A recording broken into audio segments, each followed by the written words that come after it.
एक नगर में एक बहुत धनी सेठ रहता था। उसके पास धन की कोई कमी नहीं थी, परंतु फिर भी हर समय धन इकट्ठा करने के बारे में सोचते रहता था। एक बार सेठ के घर उसका एक रिश्तेदार आता है। सेठ उसकी खूब खातिरदारी करता है। बातों बातों में सेठ का रिश्तेदार सेठ से कहता है, अरे सेठ जी, हमारे नगर में एक नामी गिरामी सेठ रहता था। वह आपसे भी ज़्यादा धनवान था। वह सेठ पूछता है, पर तुम एक बात बताओ, तुम उसे रहता था क्यों कह रहे हो? सेठ का रिश्तेदार कहता है, रहता था मैं इसीलिए कह रहा हूँ क्योंकि वह अब जीवित नहीं है, वह मर चुका है। सेठ बेचारा धन को इकट्ठा करते करते यह भी भूल गया कि मृत्यु नाम की भी चीज होती है, सेठ को भी आती है। सेठ उस व्यक्ति से पूछता है, क्यों, क्या कारण हुआ जिससे उसकी मृत्यु हो गई? सेठ का रिश्तेदार कहता है, कारण तो कुछ न था, अचानक ही उसका बुलावा आया और उसे जाना पड़ा। सेठ कहता है, अरे ऐसे कैसे बुलावा आ गया? उसे कोई बीमारी रही होगी। वह व्यक्ति कहता है, नहीं, उसे कोई बीमारी नहीं थी, वह तो अचानक ही मृत्यु को प्राप्ति हो गया।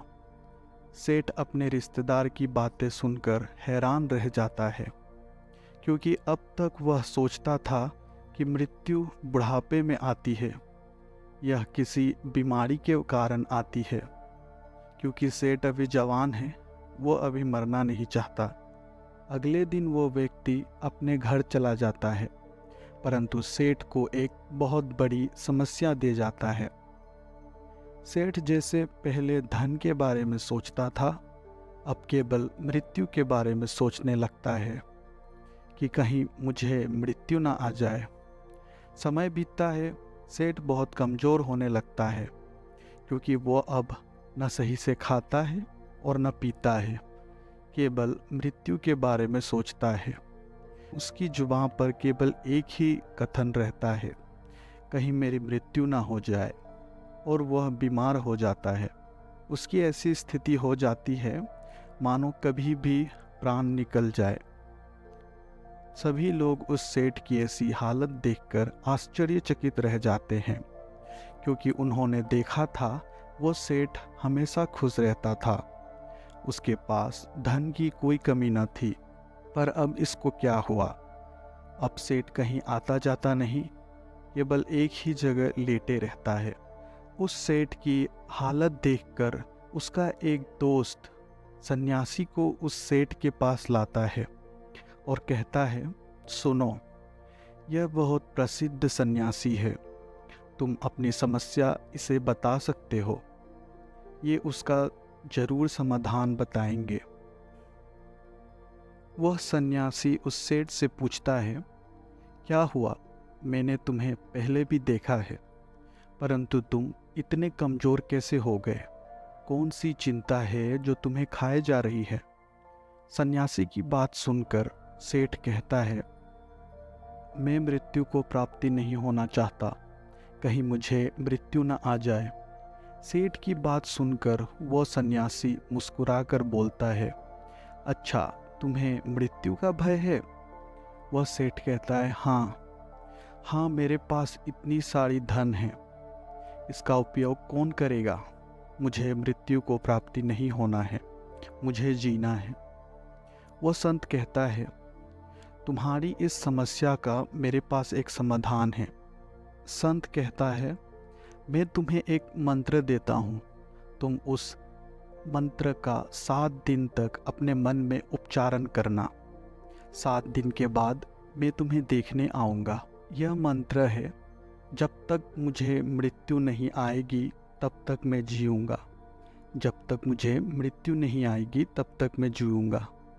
तुम इस मंत्र को 7 दिन तक लगातार जपना, मैं 7 दिन बाद आऊँगा।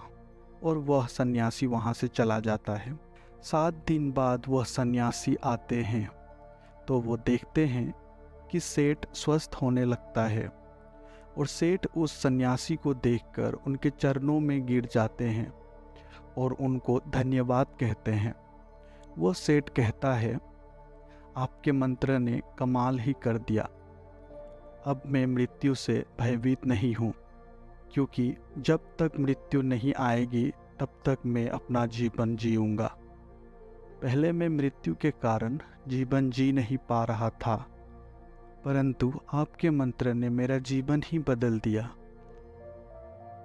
जब तक उस सेठ को दूसरे सेठ के बारे में नहीं पता चला था, तब तक वह केवल धन के बारे में सोचता था और दिन रात उसके धन में वृद्धि हो रही थी और स्वास्थ्य भी ठीक रहता था।